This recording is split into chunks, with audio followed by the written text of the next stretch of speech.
Yes. Yes. Dan the second panelist is from Canonical. Here we go, Mr. Naim. Applause for Naim.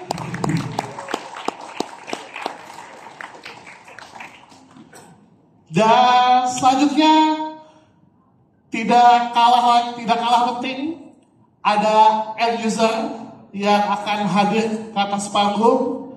Silakan Pak Edo dari Pegadaian. Dan yang paling penting di sini kita dapat salah satu orang yang luar biasa hebat berkiprah di industri data center.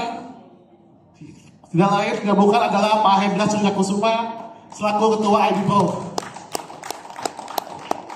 Oke, silakan buat teman-teman, everyone please have your seat together. Yes, di sini aja. No, please. Oke. Yes. Okay. Everyone will have one microphone, please. Mahendra. And then Pak Edo, please. Oh, everyone have, ya? Okay. Let's get started, everyone.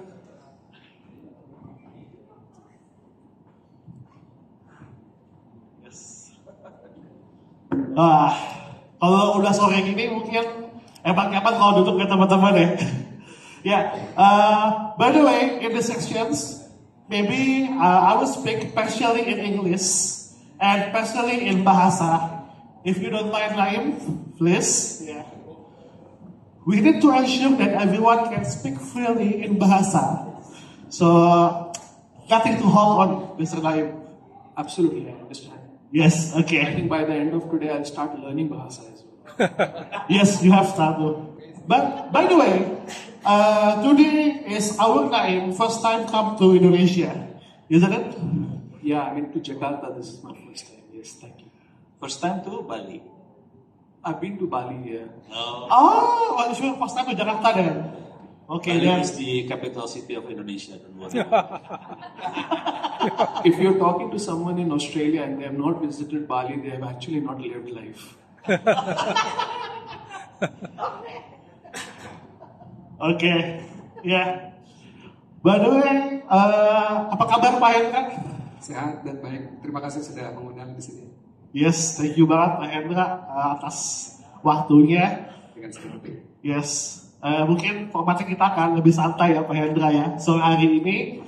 Dan yang pasti, apa kabar Prof. Foto? Ngantuk.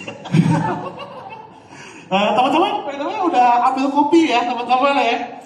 Jadi topik ini kita akan bawa sedikit lebih fun karena kita pengen membuka dan mengulik lebih dalam terkait bagaimana teknologi open source bisa menjadi solusi untuk industri perbankan, public sector dan juga tentunya untuk pemerintahan. Karena mungkin Prof, kita mungkin sambil kita buka sama-sama Prof ya, topiknya Prof ya. Kita tahu bahwa di Indonesia mungkin beberapa tahun lalu kalau kita bawa open source pasti banyak orang yang gak suka. Bener gak sih Prof?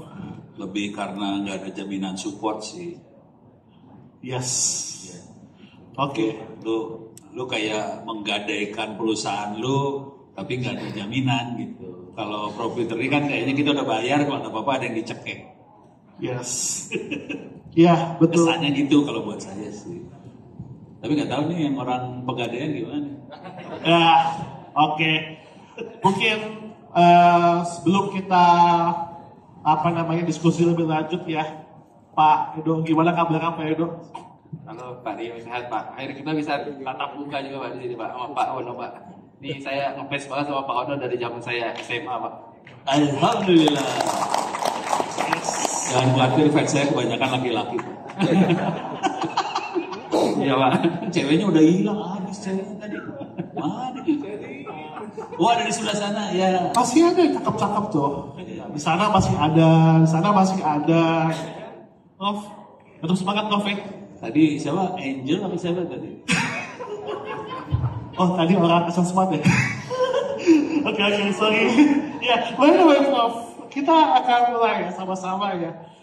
Jadi mungkin kita sama-sama paham bahwa open source mungkin bisa dibilang ada sebuah cara kita untuk melihat sebuah teknologi. Di mana kadang-kadang kalau kita buat teknologi, pasti kan orang mikirnya ini adalah ide atau intelektual sebuah company dan ya udah nggak boleh dibuka, cuma untuk company itu aja. Atau kita bilangnya tuh copyright, ya Prof ya.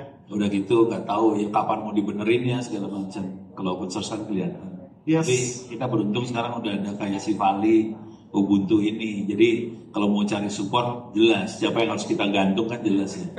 Kalau dulu kan nggak jelas. Yes.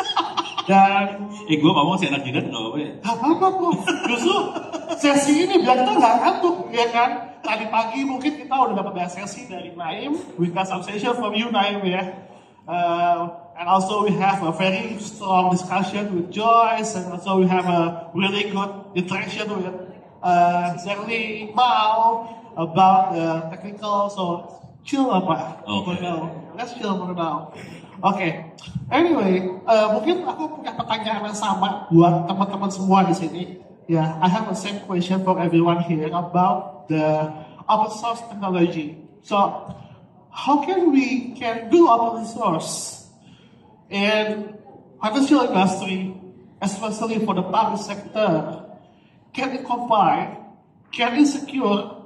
Or can it sustain? Especially, what is your first response for this? Maybe I want to ask to Naim first. I think the question is, what do we need to do from an open source adoption perspective in financial services? Okay, so as we've been talking for the last 4-5 hours, I think there are 2 or 3 areas from an open source adoption which makes sense for everyone, right? First is, are we compliant? Okay. Compliance becomes a very critical component of not only financial services but government, telco, all industry verticals, but more so in financial services. So identifying what are the compliance needs and having a solution which meets those compliance needs drives the first step from an open source perspective. I think the second part is having a reliable cadence.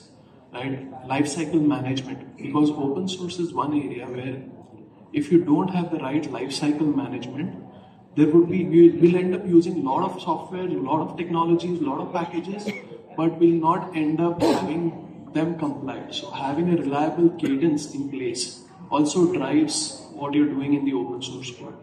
And the third is obviously, skills. At the end of the day, it's about the people who are going to manage the platform. If they are skilled well, you reduce the chances of human error and also have zero trust around security.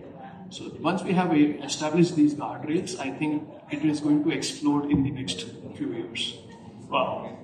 I'm very bullish about it.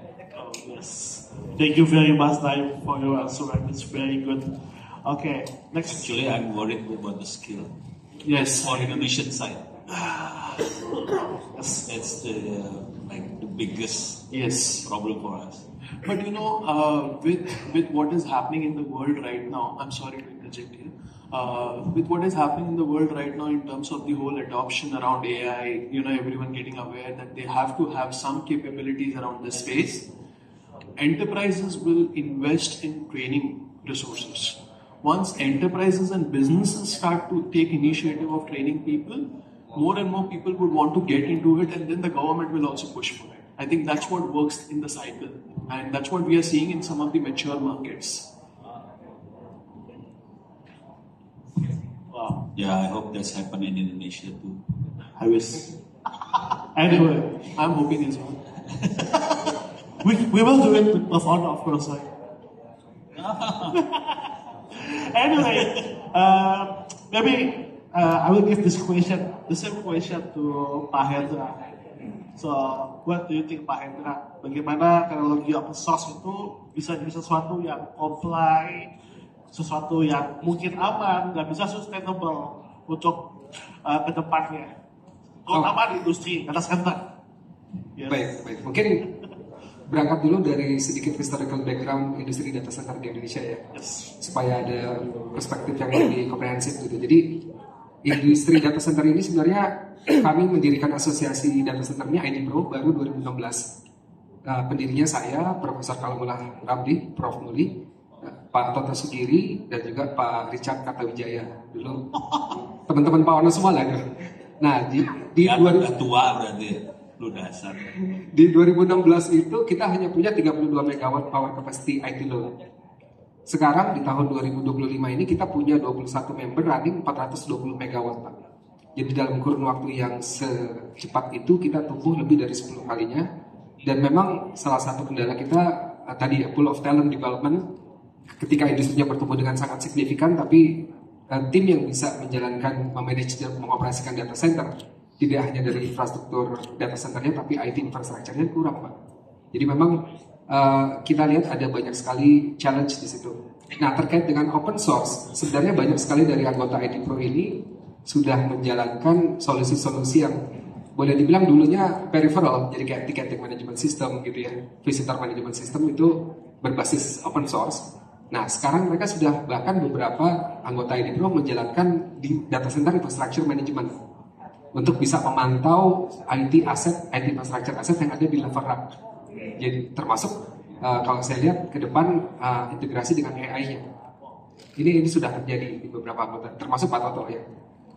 Jadi kalau kita bicara spesifik di anggota data center ID Pro, karena investment kami per 1 megawatt sangat mahal, butuh kurang lebih 10 juta dolar untuk membangun 1 megawatt data center. Solusi-solusi pendukung lainnya kita coba cari yang efisien. Nah, open source ini solusi untuk kami, license-nya. Ya itu kan driven dari kebutuhan banget ya. Betul.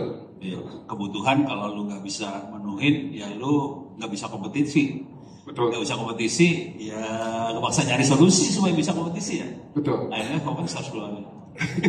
Solusi banget untuk kami. Cuman yang aku lagi worried ini nih, tadi kan jelas orang kan kurang ya.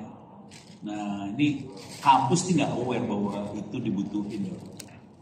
Oh, iya. Jadi yang manusia kita buat akhirnya tidak fit dengan kebutuhan industri. Nah ini gue lagi mikir caranya gimana ya supaya dosen tuh bisa dibuka matanya sedikit. Waduh, mungkin nanti dari ID Pro bisa bikin program khusus, Pak. Jadi memang kita sedang bikin student chapter, Pak. Sekarang sudah dengan Oh, ada student chapter. Ada. Ini baru dengan UI saat ini. Itu artinya apa? Student. Ini sorry ya, Ono jadi ngobrol. Maaf. Turun aja turun. Teman-teman semua nih penonton. Mas Andri, Pak Asyik, Pak Henry. Kacau juga. Enggak, tadi student chapter gimana? Ya, jadi nanti anak-anak ini ketika salah satu yang sedang tren terjadi di anggota data center ID Pro, Pak ya, adalah implementasi AI server, GPU server, Pak. Oke. Dengan integrasi ke CUDA dan Mellanox ya. Nah, teman-teman dari UI ini bisa lihat langsung internship, lihat gimana sih cara kita nge-bring the system all together hidup gitu. Apply-nya gimana? Gue langsung nanti buat masuk software aja gue. Jelas. Oke. Siap. Kita perlu posting ke Republik Indonesia lah. Wah, Iya.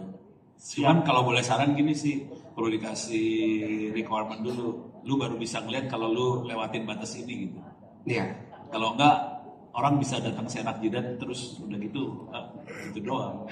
betul. Yes, oke. Ini Kamu jawab sedikit ya. Sorry ya, Rio ini menarik banget. Maksudnya ya kita bisa melihat bahwa memang open source memang masalah utamanya mungkin makin adalah di orangnya ya, di human resource-nya. Tapi kan kita bisa bilang saat ini open source kita mulai masuk ke era yang mungkin lebih menjanjikan, di mana sekarang dengan adanya Canonical di Indonesia, apalagi dengan adanya Sivali, kita pada akhirnya bisa membangun ekosistem berikut dengan lapangan pekerjaannya.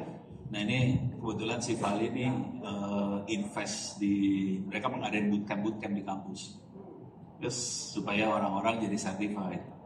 Nah, itu bisa direkrut ke sebelah sana sebetulnya. Siap Pak. Siap. Sudah bicara juga nggak sama Rio sama Pak Swijen? Iya. Siap, betul. Kayaknya bakal bikin gerakan yang seru.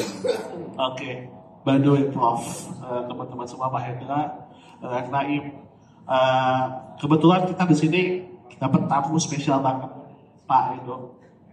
Jadi Pak Edo ini dari Pegadaian, Pak ya? Iya betul Pak Rio. Yes, mungkin kita pengen dengar cerita dari Pak Edo, bagaimana sih open source bisa memberikan impact di Pegadaian dan bagaimana open source akan diimplementasikan ke depan ya. It's okay for you Pak untuk show the slide. Oke, mungkin thank you Pak Rio, Pak Ono, Pak Hendra, mungkin izin saya buka dulu kali ya. Saya bawa slide cuman ada 3 slide doang gitu. Harapan memang bisa merubah mindset kita gitu ya, bahwa open source itu di teknologinya di tempatnya BUMN gitu ya, khusus financial services seperti apa, seperti itu. Mungkin salam kenal dulu. Assalamualaikum warahmatullahi wabarakatuh. Selamat siang bapak-bapak dan ibu-ibu yang sudah datang di acara hari ini gitu ya. Perkenalkan ya, saya Edo Renaldi Basri, Senior Manager TI dari PT Pegadaian Indonesia. Mungkin saya ada beberapa yang mungkin sharing gitu. Jadi Pegadaian itu sampai saat ini yang tadi Pak Rio bilang gitu ya, kita pakai teknologinya apa sih gitu posisinya. Kita tuh selama ini dibekali di belakangnya pakai open source seperti itu. Mungkin boleh ditampilkan slide-nya gitu ya. Mungkin di next dulu, satu lagi. Oke, mungkin sedikit company profile gitu. Jadi Pegadaian ini sebenarnya mungkin umurnya lebih tua dari nenek saya gitu ya. Umurnya udah 124 tahun ini gitu ya. Yang memang Pegadaian itu secara company itu berdiri di Sukabumi 1 April 1901 seperti itu. Memang Pegadaian ini bisnisnya adalah yang tadi Pak Ono bilang gitu ya, gadai gitu posisinya. Orang-orang tuh taunya gadai seperti itu.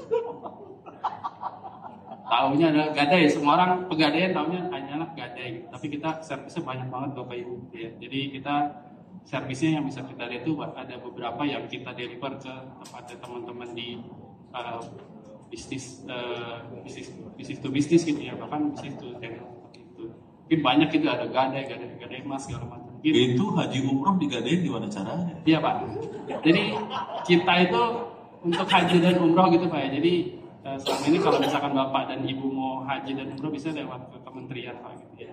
Nah kita tuh bisa daftar gadai lewat Pegadaian Pak, dengan menjaminkan sesuatu yang untuk digadai di selanjutnya Pak, seperti itu. Jadi misalkan Bapak mau dapat kursi nih umroh gitu ya, Bapak punya emas gitu ya, walaupun Bapak belum punya uang nih, Bapak bisa gadai emas ya Pak, buat Bapak pergi umroh. Jadi kita umrohin Bapak. Umrohin itu Pegadaian. Pegadaian Pak. Serius Pak. Mungkin nanti Bapak pulang dari sini bisa ke Apakah sih lurus sih? Jadi banyak juga gitu. Jadi Pegadaian itu servisnya banyak banget gitu ya. Saya juga pas masuk Pegadaian, ini bener Pegadaian segede ini gitu ya. Padahal waktu saya kecil aja, tahunya adalah ibu saya tuh ngegadein cincin kawin gitu ya ke Pegadaian. Saya tahunya cuma sampai situ, itu doang gitu ya. Dan mungkin banyak banget servisnya gitu ya. Jadi mungkin habis tadi Bapak dan Ibu bisa coba gitu ya, baik pun yang nanti di sisi outlet sampai di digital. Kita punya aplikasi namanya Pegadaian Digital Bapak Ibu. Nah Bapak Ibu mungkin kalau ingat Pegadaian waktu pas susah doang gitu ya. Nah itu kita nge-bring posisinya gimana sih kepada teman-teman Bapak dan Ibu semua gitu ya. Ingat Pegadaian itu waktu pas punya uang gitu ya. Jadi Bapak Ibu bisa investasi emas di kita seperti itu. Bapak dan Ibu. Mungkin saat ini emas sudah 2 juta Pak. Investasi itu naruh emas gua dulu. Betul. Jadi kita itu punya servis namanya investasi emas Pak. Posisinya. Jadi Bapak dan Ibu bisa beli emas digital lewat aplikasi kita Pak. Pegadaian Digital namanya seperti itu. Atau Bapak punya emas fisik itu yang di rumah biasanya ditaruh di belakang tempat tidur gitu Pak ya. Emas fisik itu sebenarnya bisa dikonvert juga tempat kita ke emas digital seperti itu. Karena memang aset digital kan sekarang lagi happening ya Pak gitu ya. Banyak yang digital tuh ya. Kita juga sudah sampai journey sampai sana seperti itu. Dengan concern kita juga open source kita dipakai di mana sih Pak gitu ya. Mungkin kalau Bapak dan Ibu ke outlet gitu ya. Itu mesin-mesin yang penyedia layanan itu pakainya Ubuntu Pak. Udah sekitar di atas 10.000 lebih. Itu Ubuntu Pro berarti ya? Nanti ada Pak slide-nya Pak. Nanti kita coba kita paparkan gitu. Pegadaian itu segede ini gitu ya, dengan pakai Ubuntu. Formnya seperti apa sih kayak gitu ya? Udah berapa tahun gitu. Jadi journey-nya pakai Ubuntu tuh sejak kapan kita juga bisa gitu sih Pak dari sisi. Terus keren lah, 10.000. Mungkin yang bapak-bapak ditakutin. Nanya dong. Gitu, Pak. Ya, Pak. Susah nggak buat implementasi gitu? Oke Pak, kita itu buat implementasi bagai people proses teknologi ya Pak. Oke. Posisinya. Makanya kita pakai Ubuntu adalah posisinya adalah kita namanya punya culture Pak. Kita culture itu dimasukkan ke dalam divisi budaya kerja Pak. Seperti itu. Jadi kita tuh punya, sebelum kita implementasikan si Ubuntu ini ke Outlet Pak, orang-orang kita train cara pakai Ubuntu gimana segala macam. Lama nggak? Nah itu implementasi itu cepat Pak, karena memang posisinya kita mulai digitalisasi itu di tahun 2016-17 Pak. Seperti itu. Mungkin kalau Bapak lihat yang di OT-OT sana Pak, yang di misalkan gitu ya, saya contoh gitu ya, di daerah Jawa itu Pak. Jadi yang di sana tuh notabene udah umuran 40 ke atas Pak. Bagaimana dia bisa mengoperasikan si OS ini dengan day to day daily delivery mereka. Nah itu kita punya culture itu sih Pak. Seperti itu. Aplikasi bikin sendiri berarti ya? Aplikasi kita bikin sendiri Pak. Dan bikinnya Keren. bikinnya adalah aku sebetulnya. itu Pak. Jadi bikinnya itu developer kita dulu pakai Ubuntu juga Pak buat developing. Oh, Jadi itu harus terima kasih ke Pegadaian nih berarti ya? Kurang ajar gue. Berarti Pegadaian harus kolaborasi ya Pak Foto nih. Siapa tahu ya kan mahasiswanya Mahasiswa gue mau magang di situ. Boleh Pak. benar. Boleh Pak. Jadi kita juga ada program magang Pak. Jadi sedikit banyak. Jadi kita ada namanya Magenta Pak. Jadi Magenta itu dari sisi Kementerian BUMN itu ya. Di mana tepatnya Bapak dan Ibu mungkin punya anak, saudari dan lain-lain itu bisa magang ke tempat kita Pak. Nah itu di setiap tahun itu kita terima 1.000 orang Pak. Oh, Seluruh Indonesia. 1.000 orang. Itu kita belajar digital talentship, digital marketing dan lain-lain Pak. Itu bisa buat jadi referensi teman-teman gitu. Mungkin kita lanjut sedikit ya Pak. Mungkin kita di Jakarta itu punya satu kantor pusat gitu ya di Keramat nomor 162. Kita punya 12 regional office gitu ya, dan mana memang kita punya 4.096 outlet, 4.083 outlet Pak, seluruh Indonesia dari Sabang sampai Merauke. Jadi outlet-outlet ini yang kita pakai Ubuntu Pak. Kalau Bapak datang ke pelayanan gitu ya, itu tuh mesin-mesin tuh Ubuntu semua Pak. Kalau Bapak tahu itu. keren. Terus ini harus jadi berita ini nasional. Yes. Iya, Pak. So we can say Pak, every branch of Pegadaian, the workstation is using Ubuntu. Ubuntu, yes, correct. Wow. Yes. The question is, how about the other BUMN? Are they learning from you or not? Ya, oke Pak. Jadi kita posisinya juga sama gitu Pak ya. Jadi gimana sih another BUMN itu belajar ke kita atau kita belajar ke mereka gitu. Kita ada satu forum lah, namanya ada forum digital BUMN gitu ya, namanya Fortigi Pak posisinya. Kita juga sering tukar-tukar ide segala macam, kita sering session lah posisinya. Nah gimana sih dari sisi kita Pegadaian gitu yang sudah pakai lebih dari 5.000 Ubuntu gitu ya, dengan posisinya mereka pakai dengan yang berbasis OS yang di pasaran gitu ya. Mereka juga tertarik gitu Pak, karena menekan PCO-nya mereka. Mereka harus beli license yang mungkin harganya sama supportnya Ubuntu Pro tuh lebih make sense gitu Pak posisinya. Gitu. Dan itu juga balik lagi ke teman-teman itu biasanya OPEX itu ditekan sih Pak seperti itu. Nah, mungkin ini slide-nya ada satu lagi Pak, boleh di next slide. Nah ini Pak, mungkin yang tadi saya bilang, jadi Ubuntu itu dipakainya di mana sih Pak ini? Jadi sebelah kiri itu ada Pegadaian Bridge Pak. Jadi kita banyak yang sudah kita implementasikan terkait dengan yang open source, terutama di cabang Pak. Itu ada 3 tuh Pak, ada Golden Image Canonical, NTP lokal, sama Local Repo Canonical Pak, kayak gitu. Jadi 3 ini kita buat sebagai lengkapi sisi perspektif audit, compliance, sama security Pak. Seperti itu. Jadi 3 komponen ini tetap kita jalankan sebenarnya posisinya. Jadi kita tuh sebenarnya dipantau sama OJK Pak. Ini saya ada orang governance di sini, kayak saya ajak gitu ya. Jadi OJK itu ngeliatin kita terus ya, pakai open source gimana sih? Idealnya seperti apa gitu ya posisinya. Kan OJK orang takut sih Pak. sampai kayak gitu. Sampai Pak. Bahkan kita di OJK sama OJK pun provennya gimana sih? Tapi kita bisa proven Pak, buat maju pakai open source. Tapi mungkin saya ada pertanyaan Prof. izin. Apakah Ini ke gue. iya. Oh iya. Oke. Karena ke bawah suasana saya. Ya. Ini saya lihat kan mostly berjalan menggunakan Ubuntu. Apakah Ubuntu juga ikut serta dalam proses menjalankan aplikasi mission critical yang Ya, oke. Jadi saya jawab gitu ya. Jadi mission critical kita tuh berbasis web based gitu ya posisinya. Yang mana yang kita rasa itu adalah Ubuntu ini cukup gitu untuk menjalankan itu di situ.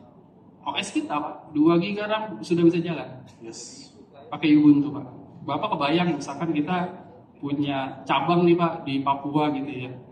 Mereka harus update OS dengan mereka harus ngupdate si prosesor dan memori. Sampai berapa lama mereka akan sampai gitu ya. Nah, kita tuh bikin OS tuh minimum mungkin Pak. Kita pakai Ubuntu yang paling minimal. Pakai minimal seperti itu. Dengan ada desktop yang memang ya that's it, kita bisa Oh, jalan. dipakainya browsernya doang. Tuh Pak, kita Oh, pakai ada browser. pintar ya. Jadi kita tuh posisinya karena memang aplikasi kita tuh web based semua Pak, kayak email segala macam kita Oh, jadi pakainya browsernya doang sih sebenarnya. Tuh. 2 giga cukup lah ya. Betul Pak. Jadi kita bisa menekan cost-nya di tempatnya teman-teman di penganggaran kita Pak. Seperti Oh, itu. pinter. Gitu sih Pak.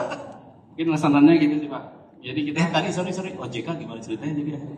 Jadi OJK itu banyak yang setiap tahun mungkin Mas Adit ini bisa cerita banyak gitu ya. Tiap tahun kita biasanya di akhir tahun itu diaudit sama OJK gitu terkait dengan regulasi dan lain-lain seperti itu. Kayak misalkan kemarin kita banyak yang terkait dengan yang UU PDP gitu Pak ya. Ini lagi pening gitu ya posisinya. Kita sampai bikin satu task force buat PDP ini Pak. Ngurusin data nasabah tuh Oh iya, data luar PDP-nya biasa. banyak banget ya. Tuh. Berapa? 27 juta ya, 20 ya? ya, kita sekarang tuh kita posisinya punya data nasabah mungkin yang bisa kita klaim ya sekitar segitu Pak posisinya gitu ya. Jadi harapannya kita juga kalau OJK itu harus comply Pak posisinya terkait dengan data nasabah yang banyak gitu ya bersebaran di tempat kita. Jangan sampai nanti data nasabah ini kan memang secara UU-nya udah sah gitu ya. Jadi itu akan ada dana finansial seperti itu. Gede loh itu. Gede Pak. M-an loh. Nah, Puluhan M. Puluhan M Pak, PDP, betul Pak. Jadi kita confidence levelnya adalah kita naikkan juga Pak gitu. Posisinya open source ini memang bisa menjaga si PDP-nya seperti itu sih Pak. Oh, shit. Iya. Saya nggak tahu soal ginian tuh. Kaget juga gue dengar. Iya. Dahsyat lah. Iya. Oke. Selamat Pak, thank you. Dahsyat banget. Pak, mungkin satu slide terakhir dari Bapak. Oh, masih ada lagi. Nah, Wih. kita tuh mulai digital transform tuh di tahun 2011 Pak posisinya. Mungkin Bapak Ibu bisa ngelihat teknologi yang kita pakai segala macam. Kita sudah pakai microservices dan lain-lain. Dan itu microservices-nya ternyata kompatibel tuh Pak. Pakai si Ubuntu yang kita pakai di sisi workstation gitu ya. Tadi posisi kan teman-teman Canonical pakai banyak yang terkait dengan microservices gitu Pak ya. Jadi, kita juga adalah streamline-nya adalah yang di tempatnya teman-teman gitu ya, yang di bawah adalah secara DevOps-nya Pak itu bisa inline sama yang kita punya workstation Pak yang di bawah seperti itu. Jadi kita tuh punya beberapa yang memang secara level aplikasi itu tidak jagain gitu ya. Compatibility levelnya tuh kita biar bisa jalan. Aplikasinya naik gitu ya, posisinya aplikasi naik nih Pak, naik clip segala macam gitu ya. Kita punya satu local repository Pak posisinya. Jadi kita panggil Mbak Amara gitu ya. Oh itu Mbak Amara gitu. Jadi kan kita tuh di tempat yang kita tuh milih aplikasi pakai bisa nama-nama perempuan Pak. Ya itu. Yang bisa Kan diingat. developernya lagi ini lagi galau. Jadi si Mbak Amara ini nih posisinya akan ngejagain si patches-nya, si update-nya, si security levelnya. Terus si Mbak Amara ini Oh, bikin repo sendiri. tuh idenya adalah gini Pak posisinya. Kita nggak mungkin Pak posisi 4.000 cabang kita hit semua apt get update gitu ya. Ambil semua ke id.localattack.ubuntu.com gitu Pak ya. Oh, berarti ngopi dong dari kanan ke di kopi. Betul, kita copy Pak. Kita copy si lokalnya, jadi yang kepake adalah bandwidth lokal Pak posisinya. Oh, itu kalau pro bisa gitu ya? Bisa juga. top number. Itu Pak. Jadi Yang pun juga bisa sama. Tidak ada bedanya juga. Oke. ada bedanya. Jadi tergantung kreativitas orang, ini orang kreatif. Jadi kita posisinya gini Pak, nggak mungkin kita selamanya di tempat teman-teman yang di ujung paling kanan atau misalkan ujung paling kiri Indonesia gitu Pak ya. Itu posisinya mereka tuh mempunyai kapasitas internet sama tuh saya bilang nggak apa. Iya. Tapi punya kapasitas intranet yang sama. Iya. Betul kan? Nah, iya. Jadi kita menempatkan itu Pak posisinya. Gimana kita pakai lokal si repository biar menjaga best update sama compliance Pak. Jadi pas nanti misalkan ada link baru, ada misalkan ada update baru segala macam gitu Pak ya. Ya harapannya si workstation ini akan bisa ambil gitu apa yang disuruh gitu. Misalkan dia mau update misalkan lib.cc itu Pak. Paling sering tuh lib.cc, lib.bla bla bla gitu ya. Karena aplikasi kita jalannya pakai si komponen gathering. Nah, itu kita ambil. Oh, Seperti itu. pakai Ubuntu berapa sih? Kita starting Ubuntu pakai Ubuntu 9 Pak. Oh, Kita starting tuh 2000 sampai 9. Ubuntu 2009 Pak. Kita resource development udah 2009, tapi sekarang kita sudah pakai si Ubuntu yang paling latest Pak. Toba-toba. Dua ya. Iya. Dua-dua. Oh, terus nggak diformat ulang segala macam, jadi jalan aja terus. Jadi yang Ubuntu yang 9 itu Pak, posisinya itu sudah kita itu per berapa tahun yang lalu Iya. udah nggak dipakai. Udah nggak dipakai kan? Ya, betul. Oke. Kita pakai yang latest versi Pak, seperti itu. Izin Pak Edo. I think Naim will have a question for you. What do you think, Naim, about the journey of Pegadaian? Okay. I think firstly, I'm sorry I didn't understand a lot of things. Okay. But this is very, very exciting for me. But I had a couple of questions on this journey. If you look at their roadmap, they started with a containerized platform first and then moved to cloud. Was there a specific need to do that from a business perspective? And a follow-up on that after that is, they built cloud in 2019. And then they moved to database as a service and other capabilities in 2023.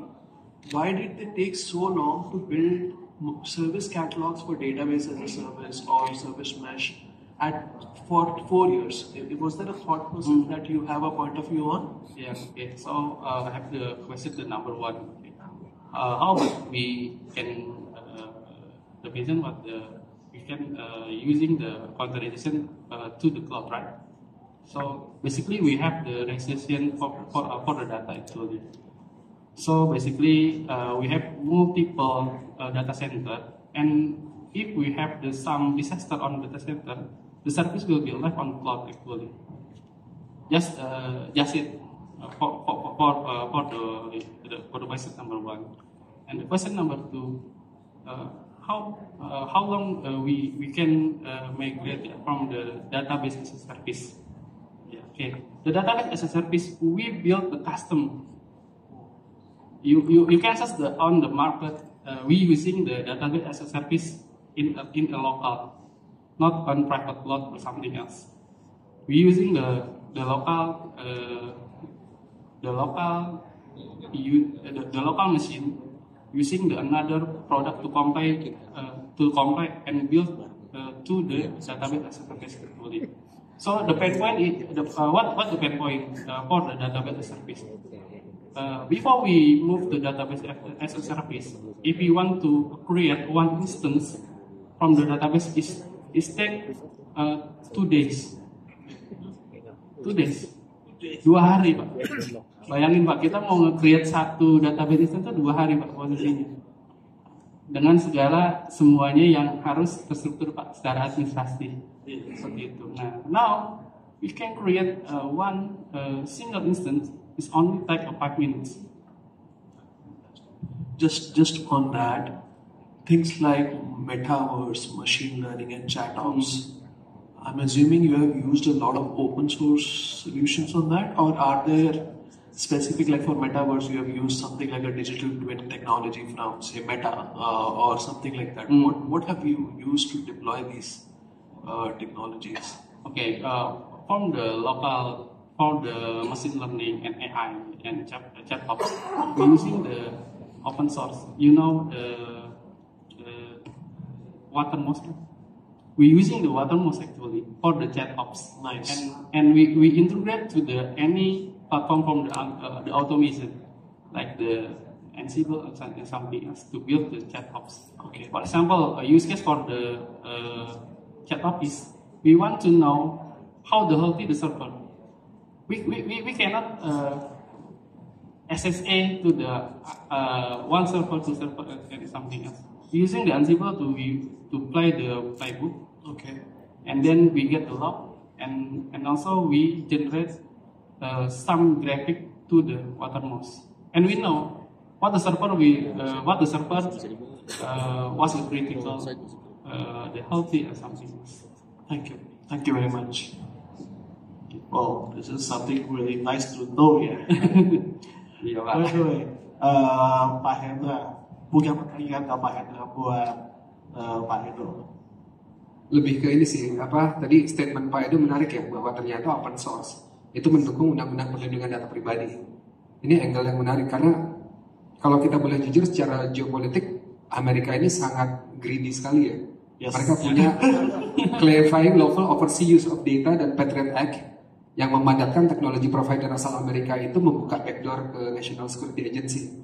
Jadi kalau kita memang sangat tergantung dengan produk-produk dari Amerika, ini bahaya sekali sih untuk kedaulatan digital kita. Betul. Nggak tergantung produk sih, soalnya kan datanya emang mau di-copy ke sana. Iya Itu Pak. ID Pro sekarang sedang tentang itu Pak. Oke, Pak Hendra, saya sebelumnya terima kasih banyak ya Pak Edo untuk sharing. Mungkin saya jadi penasaran juga sama jawaban dari Pak Hendra nih. Kira-kira dari sisi ID Pro nih, bagaimana kolaborasi antara asosiasi, regulator, vendor, dan partner bisa membentuk ekosistem infrastruktur terbuka di Indonesia? Apalagi setelah kita melihat bagaimana kita dari Pegadaian yang begitu luar biasa utilisasi open source-nya. Kira-kira dari teman-teman asosiasi, apa yang bisa dilakukan? Iya, makasih. Kalau saya lihat, kalau bicara kedaulatan digital, minimal ada 5 komponen basic yang memang harus diperhitungkan gitu ya. Pertama, berdaulat secara datanya dulu. Yes. Kita tahu saat ini ByteDance justru membangun data centernya di Johor Bahru 300 MW dan di Bangkok 300 MW. Sementara di biggest user Indonesia 120 juta user gitu ya. Yang kedua, berdaulat secara infrastruktur digitalnya. Nah ini kita bersyukur salah satu pelaku industri data center besar justru lokal company DCI ya, Pak Toto. Dan yang ketiga, kita juga harus berdaulat secara teknologinya. Nah ini yang paling berat ya. Nah justru dengan adanya open source ini kita sangat terbantu sebenarnya. Yang keempat, ini yang paling penting, itu berdaulat secara regulasinya. Jadi the fact bahwa secara politis kita kemarin di-push untuk menjual data kita ke Amerika dalam konteks reciprocal trade agreement gitu ya. Untuk kita sih lucu sekali gitu. Jadi ID Pro pun dari tahun 2019 itu sangat mendukung adanya onshoring data regulation. Jadi waktu pemerintah merelaksasi PP 82 2012 jadi PP 71 2019 di mana data masyarakat Indonesia diperbolehkan disimpan di luar negeri. Saat itu kita belum ada undang-undang perlindungan data pribadi. Jadi undang-undang perlindungan data pribadi baru disahkan tahun 2022. Dan kita sampaikan di media bahwa potensi terjadinya cyber security incident breach besar sekali dan terbukti kan, termasuk case KDNS ya Pak Aldo ya. Enggak, kalau kita lihat di dark web tiap 2 hari kita jebol sih. Tiap 2 hari. Termasuk yang terakhir Akmil Pak, Akmilnya TNI AD Pak itu. Coba cek lagi nih. Hampir tiap 2 hari kita jebol asli. Nah yang terakhir memang berdaulat secara talentnya. Ini yang mungkin PR kita semua di sini Pak. Jadi kalau di ID Pro sendiri lewat beberapa inisiatif kita mengembangkan digital infrastructure talent hub. Memang baru berjalan di UI, ITB dan Politeknik Negeri Batam. Tapi nanti dengan ITTS juga bisa gitu. Enggak, gue lagi mikirnya bikin yang semua kampus bisa datang gitu. Nggak harus kampusnya. Abang harus di kampus. Jadi kalau yang di ISTN dan ITB itu memang terintegrasi ke sistem kredit semesternya. Kalau di UI jadi modelnya Kapita Selekta Pak, per semester. Nah kalau misalnya kita nanti ID Pro-nya yang menjalankan, kalau saat ini yang menjalankan salah satu member ID Pro Pak, yaitu perusahaan saya. Tapi nanti mungkin ID Pro yang menjalankan itu bisa semua kampus terlibat. Gue lagi pengen ke situ sih. Siap. Yes. Ya, mungkin ini sesuatu yang baru kita dengar dan baru kita tahu ya sama-sama bagaimana sebenarnya open source ini bisa menjadi kunci untuk kedaulatan data. Maybe I want to bring it back to Naim. Yes, maybe you can see that how the open source technology explosion in Indonesia is really huge. And then you also may be aware about the explosion around the world. So what is your point of view from Indonesia?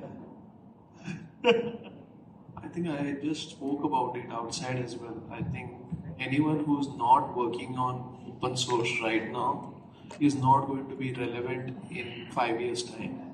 That's a big statement to make, but I believe that's how it is. Secondly, earlier, a lot of our people, young educated people who were just getting into professional life, they used to believe that they could learn one technology, a VMware or a Windows, and they can development, and they can live their career out of that technology. I don't think that's relevant anymore. What will happen is the technology will change faster than we have ever anticipated. So continuous learning for all of us of different age groups is going to determine how fast we are able to help our customers and partners drive that change internally. That's the second bit. And thirdly, I believe that it is going to be very important to determine what is the foundation we have to set for any customer to deploy the changes that they're expecting. In the last 20 years, whether you were in the IT industry, there were very clear defined processes. You have a very clear IT operating model. You had a very clear change management model. And I think in the next 5 years, we'll have to disrupt that completely, because the teams that were required to manage that is not going to be relevant. I'll give an example of a bank in Australia. They hired close to 20,000 developers. Last week, they have announced that they are going to let go of 5,000 developers. Okay, they are doing this because they are thinking that the whole development work can be done through a pipeline managed by AI. So I feel, one, setting up the foundation technology, two, having the ability to continuously learn, and three, enabling the platform for anyone to go through the scaling process is going to determine the success of any enterprise in the future. Does that make sense? Yes, that makes sense. I know I have a question for Pak Edo, because the answer that come for you, Naim. So, how you can make your management trust to open source? Like I can see that many servers running on Ubuntu or Gadaya. How you can make your management trust open source? Please share, Pak. Saya jawabnya bahasa It is Ubuntu. Because it is Ubuntu. Ubuntu, I help it. Ubuntu, you stuck. No, just kidding. Okay. Oke, mungkin saya jawab dengan bahasa ya. Bahasa boleh. Jadi gimana kita meyakinkan manajemen gitu ya pakai open source itu sampai sekarang kita eksis gitu ya. Jadi kita balik lagi kita meyakinkannya kita itu punya satu departemen namanya Center of Excellence gitu ya. Dimana kita semua anything about the technology semua akan masuk di situ dulu Pak. Kita POC, kita proof of concept, kita proof of view gitu ya. Nah kita proofingnya di situ Pak sebelum kita maju ke manajemen. Jadi semua inisiatif teknologi gitu ya, maupun misalkan open source yang datang ke kita gitu ya, kita tuh filternya di situ Pak posisinya. Satu departemen gitu. Itu kebetulan departemen saya gitu posisinya. Jadi kayak tadi kita bicara dengan yang open source yang lain gitu ya, ada ChatOps segala macam gitu ya. Kita tuh juga ekspor posisinya gitu ya. Artinya kita tuh nggak orang yang nungguin bola Pak posisinya. Tujuannya itu posisinya kayak gitu. Kita ngejemput teknologi yang di depan. Kayak AI gitu ya. AI itu zaman-zaman boomingnya tuh baru ini gitu Pak ya, gitu posisinya. Kayak misalkan Bapak kenal metaverse gitu Pak. Yes. Kita sudah coba itu duluan Pak. Posisinya gitu. Nah, itu posisi mungkin sekarang digantikan sama Roblox, mungkin masih make sense lah Pak posisinya, karena banyak yang posisinya metaverse itu concernnya kita tuh sudah coba duluan gitu posisinya, semua teknologi itu coba duluan posisinya. Nah, balik lagi kita ngeyakinin manajemen tuh gimana gitu ya. Kita tuh setiap teknologi yang kita baru adopt gitu Pak ya, posisinya kita tuh harus namanya punya value Pak. Punya value untuk perusahaan posisinya. Value perusahaan bukan sekedar revenue Pak posisinya, tapi kita juga menekan secara cost operasional Pak, posisinya kayak gitu. Jadi kita tuh menggunakan open source itu posisinya balik lagi kan terhadap kita mengurangi efisiensi Pak posisinya. Jadi kita punya TI spending itu bisa turun Pak tiap tahun posisinya. Kita tuh banyak kayak misalnya kita punya service yang jalan di containerized gitu ya. Itu kita pakai open source sebenarnya Pak. Even sampai sana kita pakai open source posisinya. Karena kita nggak tahu open source adalah posisinya, apalagi di Indonesia gitu ya. Orang tuh banyak yang masuk ke komunitas-komunitas tuh Pak. Biasanya banyak tuh. Saya pakai, misalkan pakai Ubuntu gitu ya Pak. Saya join ke komunitas itu sekitar ada 20 ribuan orang yang ada di sana gitu ya. Once saya ngalamin bugs gitu ya, saya lihat aja reviewnya, oh ternyata bugsnya di sini loh kayak gitu. Even misalkan sekarang pakai versi 25 gitu Pak ya, kita juga ngelihat posisinya apa sih yang udah 25 gitu posisinya. Apakah kita akan stay di 25 atau kita akan migrate ke 2026 yang LTS gitu. Itu bos manajemen di atas itu yang dilihat terutama apa? Kalau yang dilihat adalah cost Pak. Cost ya? Cost. Bukan open source sebetulnya. Dia nggak peduli open source atau apa ya? Yang pertama itu cost Pak. Yang kedua itu adalah kenapa kita pilih open source gitu ya Pak posisinya gitu ya.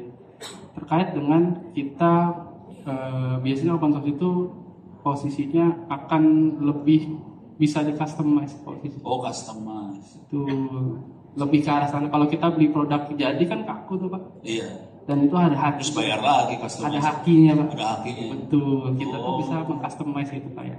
Itu Kalau ya. itu Jadi Pak. dia. Lihatnya sana Pak. Kalau Bapak misalkan berkunjung itu Pak ya ke outlet kita Pak, itu semua dari Sabang sampai Merauke itu menu tampilannya sama semua Pak. Nggak bisa ditambahin, nggak bisa diapain. Desktopnya pun sama semua, wallpapernya segala macam itu sama semua Pak. Kita sampai customer sampai kayak gitu Pak. Bahkan boot animation-nya itu kita ganti Pak, logo Pegadaian. Betul, kita juga ada kayak gitu-gitu. Sorry, gue nanya. Orang tahu nggak kalau itu di Ubuntu? Orang itu nggak akan tahu. Nggak perlu tahu sebenarnya. Nggak perlu tahu. Yang penting adalah orang itu terlayani, kalau nasabah gitu Pak ya, terlayani dengan baik gitu ya, efisien dan cepat posisinya. Itu kalau Ya. dari sisi nasabah ya. Di sini nasabah, kalau di back office gitu ya, mereka itu nggak akan tahu. Taunya OS Pegadaian Pak. Oh, taunya OS Pegadaian. Brandingnya OS Pegadaian. Keren. Dasar nih Pegadaian. Bikin kacau Republik juga dia. Tapi keren banget sih. Yes, jadi Pak. Oke. Maybe Can I ask Naim? of course Pak. Go ahead Pak. Because you don't ask Naim, so I'll ask Naim. Of course, yes. Please. From your experience, what would be the role of regulators? Of regulators. Regulators.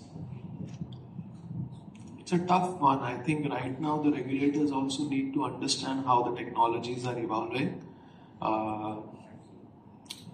I think the only thing they can do right now is ensure that ethical AI is there in place. From a compliance point of view, everything is secure and people are following the right processes. Right now, what is happening is, as I was explaining earlier, the new IT operating model is not defined. The new IT organization is not defined yet. As we settle down into the new IT organization, the structures that are going to be relevant in the new world, regulators will need to drive three things. One, how are we driving ethical AI? Processes around ethical AI will be very critical. Two, what is the application lifecycle management process that people will need to follow so that there are no security issues, because as AI takes more and more jobs, I think there are going to be a lot more compliance challenges that we are going to see in the world. Third important thing is, I don't know whether you've heard of this term called geopatriation. A lot of customers lot of countries are now defining a very strong geopatriation process, and that's defined due to the geopolitics that is going on. You're seeing how US is weaponizing their capability around the world. When they're weaponizing everything around the world, I think each government will need to have regulatory compliance and guardrails so that when you're using a technology from somewhere else, some other US service provider, you don't want to be in a position where someone in US politics decides, now for using this technology you're going to pay 30% tariff. You don't want to be in that position, and everyone is worried about it. So having the technology, that's what is going to actually drive open source as well, which is a very exciting thing. But also define what are the geopatriation guardrails that we need to have in each country, so that one, data does not go out, two, we don't end up in a situation where there is a secure commercial shock of usage of any software platform, which is not guaranteed. If you look at it, every country right now is trying to build their own technology asset, and they want to be able to control that. Till the time they are not able to do that, I think they will have very strict compliance requirements. But as soon as that is established, then it will be about ensuring that they are not dependent on the other third-party providers. Exactly what Japan is doing, exactly what China is doing right now. That's a big homework for Indonesian government then. Yes. They're still struggling with judi online. This is the online gambling. The online game. They are struggling with that. Okay. I'm not giving any question to Prof. Ordo, but I want to. No, you don't. I want to give you one question, Pak. Okay. Kalau seandainya di depan Bapak ada regulator, Bapak mau ngomong apa ke dia untuk memajukan kontak data di Indonesia? Apa? Enggak, ini pertanyaan bukan gitu. Ngaco lu pada. Seandainya di depan ada regulator. Kalau gua ketemu regulator, gua harus ngomong apa? Gitu kan ya? Betul. Hah? Itu kan. Oh boy. Enggak lah. Yang ada di kepala gue sih gini, kira-kira ada di kepala gue, yang ada di kepala saya akan mindset saya lebih ke arah kedaulatan sih, kedaulatan sama kemandirian. Poinnya dua itu terutama. Kalau bangsa ini mau berdaulat sama mandiri, ya kita harus menguasai teknologi itu sendiri. Nggak mungkin kita beli dari luar semuanya. Yang paling mungkin ya pakai open source, kira-kira gitu sederhananya sih. Jadi kalau kita ngomong sederhana ya, gitu. Cuman nanti waktu kita praktek, PR-nya gede banget. Contoh, mereka dapat tekanan harus bikin 600.000 digital talent kan? Nggak bisa dapat soalnya nggak ada orangnya. Jadi masalah besar kan people, proses, teknologi. Teknologi mah gampang lah. Kita punya we have a lot of money to buy technology. Fine, no problem. Proses. Fine, we can create our own policy, guideline, paper, and so on. When we build people, that's one the toughest one. Itu aja sih.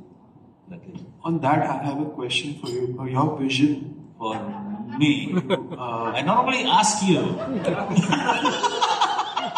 I really trust your vision on certain things. That's why this question. Both you and me have discussed a lot about people skilling and reskilling in the last few hours. But there is this threat that we have from AI of a lot of people losing their jobs as well. Where do you think the balance will settle in your perspective? It's not necessarily right or wrong, but your experience on it. People always think when we use AI, job will be gone. When we use AI, creativity will be gone. When we use AI, people not creative, not critical, not anything. What in my mind, these are two different things. Okay, AI make things more sharp, make sharpen things. Things become sharpened because AI. But malas,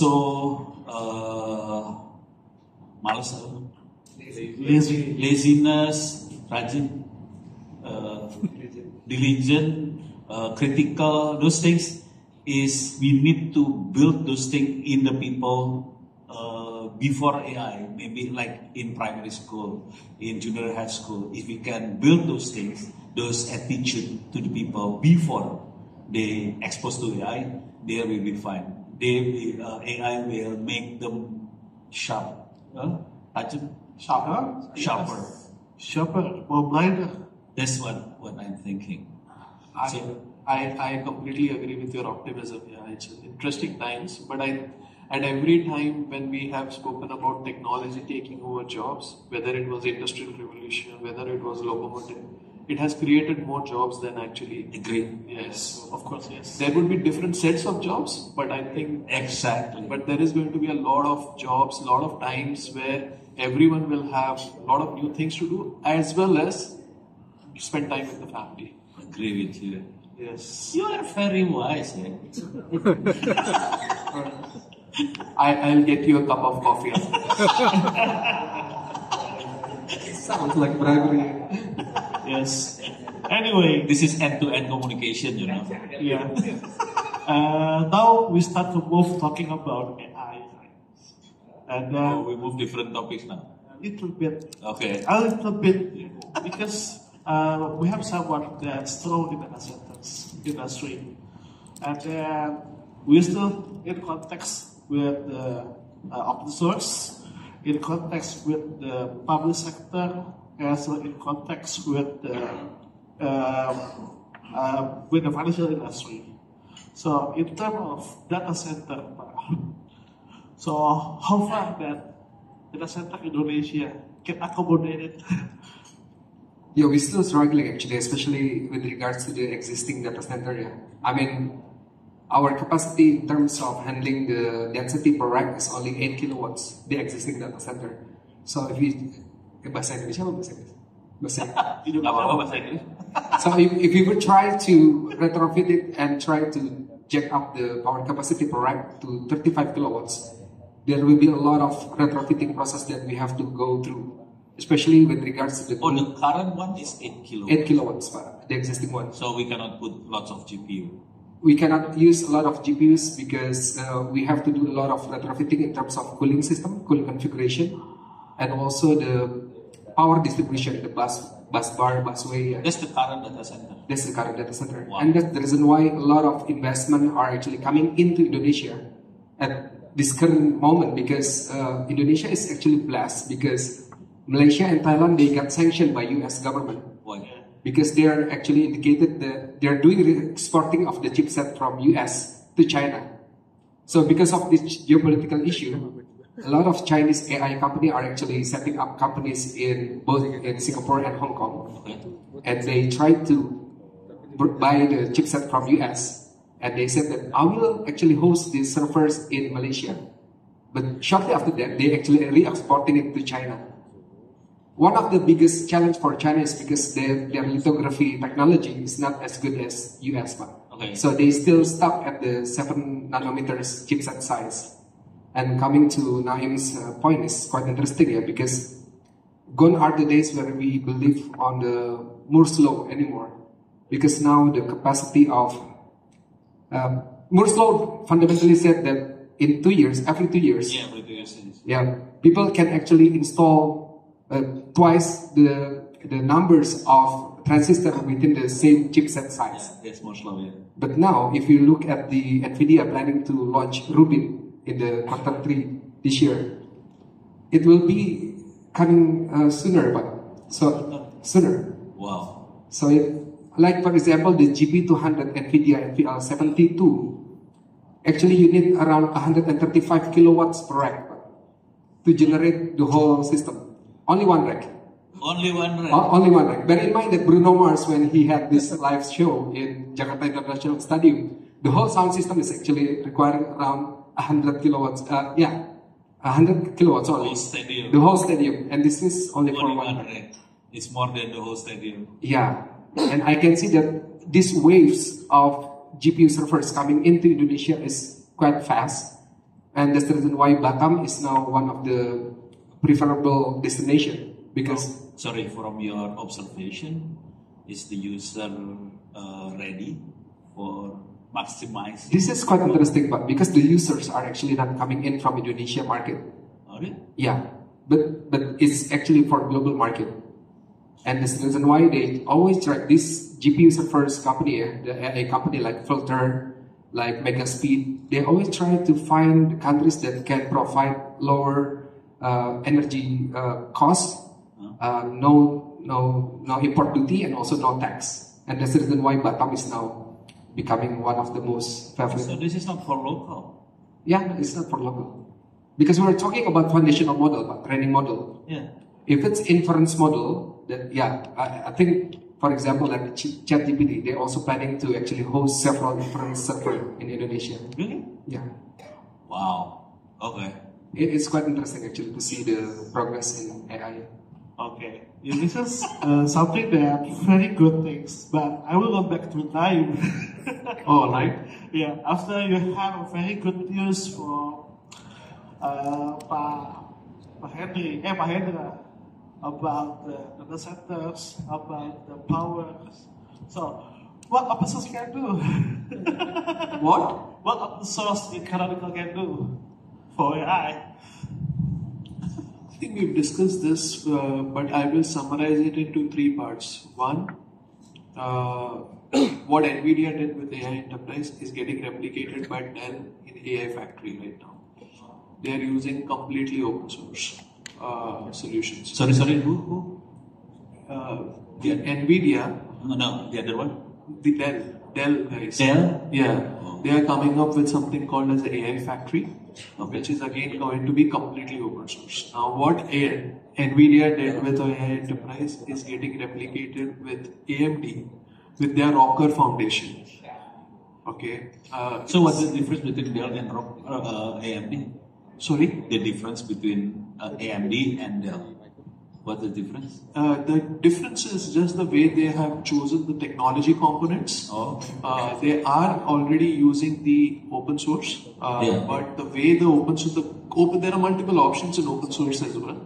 The components of open source that AMD is using is a little different from NVIDIA's AI for Enterprise Yeah. on each of the layers, whether it is LLM and other things. The second part is the Rocker from AMD is also focusing on SLMs. Oh, excellent. Yeah, so I think they are trying to get into that part. But to his earlier point, AI is still a buzzword. There is a lot of conversation that AI is taking over things and things like that. But a lot of customers are still struggling to define the use cases that they want to deploy at the AI level. So every time I am being asked about AI, I say that it's an answer for which we are trying to find the question. Right now we are in that stage, but it will change. Also, to your point on open source, Jeff Bezos says we don't know what is going to change. Anyone sitting here claiming knowing that what is going to change is actually incorrect. Right? Nobody of us know how AI is going to change the world. But he also says you should know what is not going to change. What is not going to change is the adoption of open source for AI. That is going to be a constant. So, and that's where, Canonical is very, very bullish about how we are planning around open source and how we are educating our customers about it. Does that answer your question? I'm a fan of AI on open source. So I use Olama. Oh yeah, okay, nice. Wow. On CPU. On CPU. Yeah, so no GPU. So I'm struggling. But to his point, I don't think it's the technology that is going to cause the problem. Right now, the world is struggling with power shortage. Till the time we don't catch up on power distribution and power generation and distribution, it will again limit our ability. So that's what the hyperscalers have the advantage on. The Googles, the Amazons, and the Microsoft, because they are now investing in their own power generation, nuclear-based power generation. I think that is going to determine who wins the AI race. What I'm trying to do right now is I try to move to SLM. but then I code it using Python. But the results is not very satisfying. So I moved back to Ollama, but then I choose the smaller model to back up the knowledge. So by the way, I built this thing for Indonesian schools in rural area. So I'm not assuming they have GPU. Yes, they only have CPU. So I use Ollama, small model, and big rack. And I upload all the Indonesian books for schools for the rack. So that's what I'm doing right now. So I'm not aiming for GPU. I'm aiming for CPU system using Ollama. Not SLM, LLM, but small model with rack. So but I'm still working right now on those things, and I will give away for free for Indonesians. Wow, very exciting.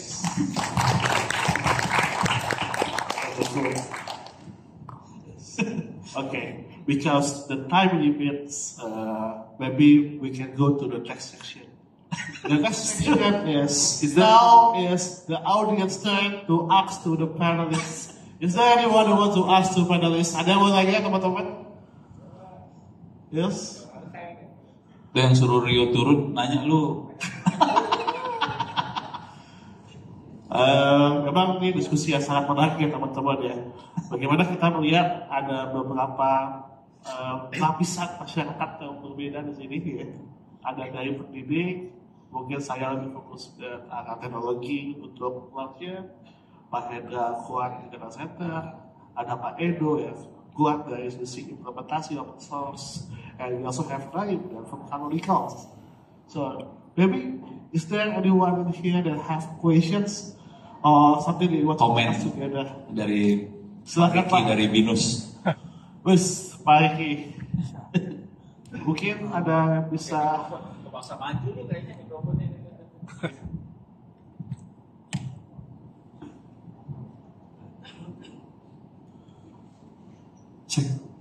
Okay, thank you very much. Pak Ono, Pak Hendra, Edo, dan Mr. Naim. Thank you very much. They also hosting this event.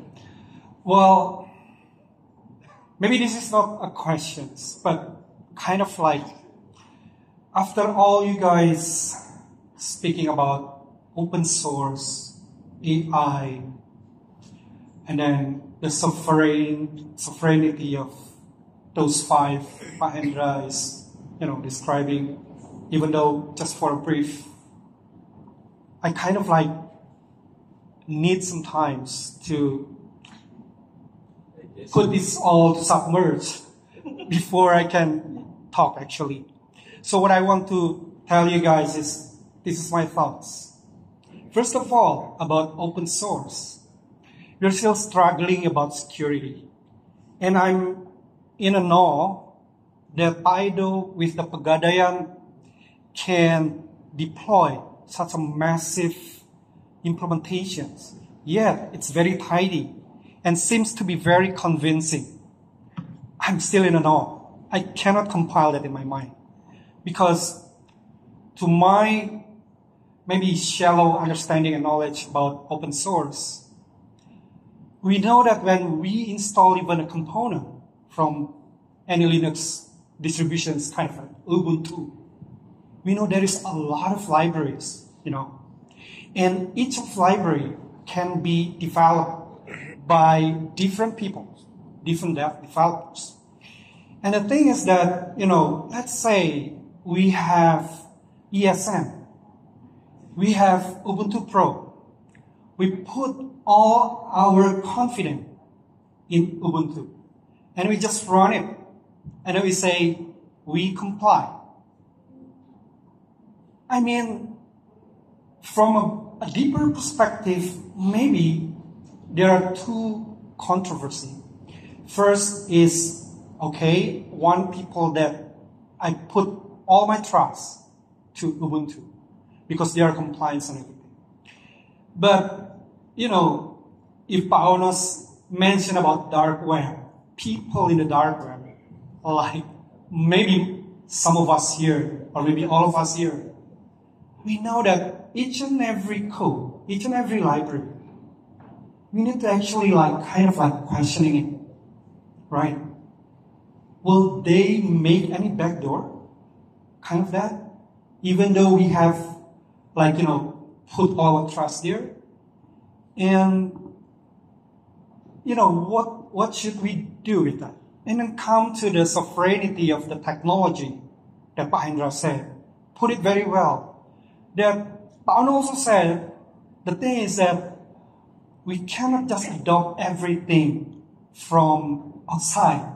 We have to, have our own strength and power and intelligence to create our own, which we are, struggling. For me, it's very optimist kind of term.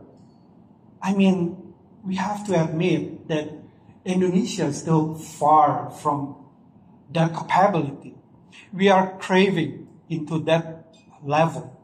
But anyway, I also believe that we have the very potential. We see a lot of people, a lot of engineers exported to out of Indonesia. So these kind of things. And then back to our basic needs. Whether we are going to open source, whether we are going to, the proprietary commercial things. One thing is that today we witness that we have an entity like Civali that can guide us for every single step that we need to be compliant, to be able to deploy this open source software like Ubuntu, all the canonical ecosystem software that we can deploy and meet the compliance. And then back to the journey that, in the business case, Pegadaian has shown us. I see the journey from 1901 till now. There is a lot of things even NIST, COVID, and all those things. I also wonder how you deploy that.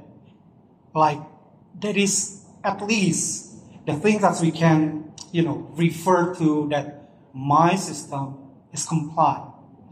If NIST put it wrong, Pegadaian is a financial institutions that, put based on trust of the people. If there is a breach, then the business is gone. We only depend on the NIST, COVID, and all those things. So back again into the conversations from the audience. What if Pak Ono will do if he met the regulator? Well, I think I have to say something about 17+8, showing that actually, now we can witness that people has its own power. It's like we regain power. So maybe instead of waiting for the government to create something like 17+8, why not, from the grassroots, right? But we trigger process. Yeah, we trigger something like that so that we can propose to the regulator why, because if we are waiting for them to, come up with some ideas about what to cover, what to close, what to open, kind of things, like what Naim said about the patriations, it will not be achieved. We will be dictated. But the term patriations have to become from internally our geographical, geological, all the sovereignty that we talk about. So again, it's not questions. I hope my confusions will resonate to all of you. Thank you very much. Well, thank you so much, Pak. Bagus banget. Thank you. So powerful. There is only one point I want to respond to on that. To his point, yes, security will become critical, hence communities, upstream, everyone has to work together because of the interlinkages of software. It has always been like that. I only disagree with one point about you that Indonesia is still far behind. The very fact that the technology is now, the same technology is now available to everyone and anyone at the same level of cadence, reliability, it puts someone sitting in a remote village in Indonesia at same level as someone sitting in the Silicon Valley.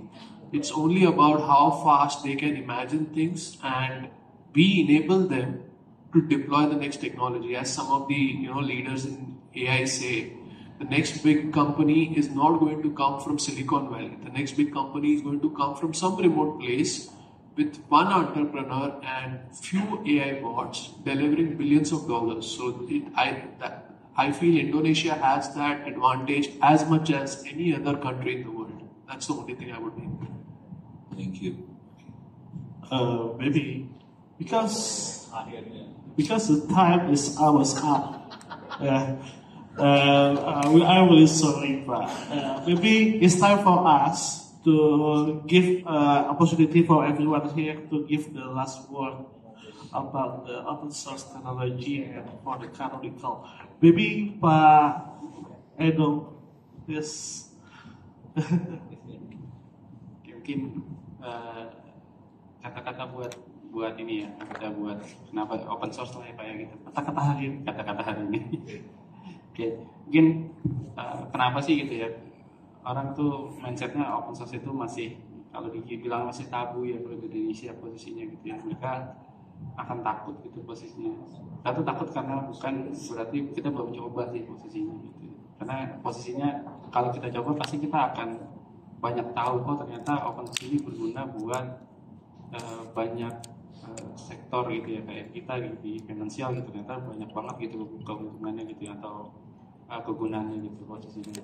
Ya, harapannya sih ya, open source ini bukan jadi satu ketakutan lagi gitu ya, bahwa kita bisa beropen sih buat kedepannya kayak gitu Pak. Thank you. Selanjutnya Pak Hendra Surya Kusuma.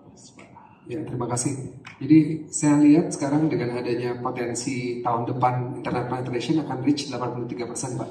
Jadi ada 220 juta penduduk Indonesia yang akan menggunakan internet. Jadi jumlah data yang di-generate, ditransfer, diproses, di-analyze, dan disimpan akan semakin besar. Maka potensi kedaulatan data itu akan semakin terancam sebenarnya. Karena negara kita negara open source secara data. Open data. Open data. Negara open data. Juga ada indikasi yang sangat besar bahwa sebenarnya ini menarik ya, kalau kita lihat transaction value dari Bursa Efek Indonesia, transaksi per tahun kurang lebih 340 triliun rupiah, Pak. Kripto tahun lalu sudah mencapai 630 triliun, Pak. Judi online 1.200 triliun, Pak.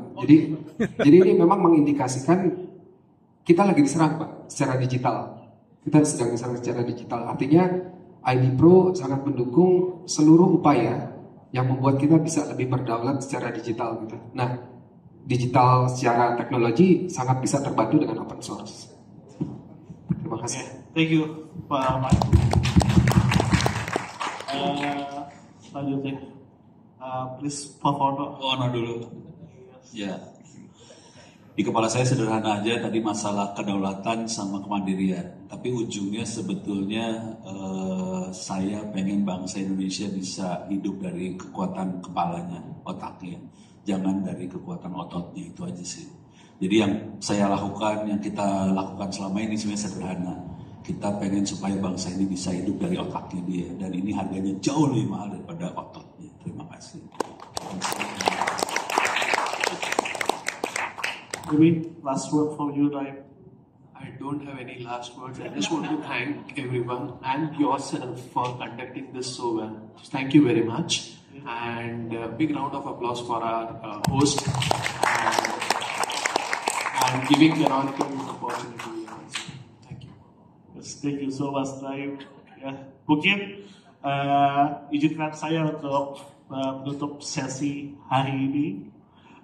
Sebelumnya terima kasih banyak buat teman-teman yang sudah support Canonical dan juga terutama open source di Indonesia.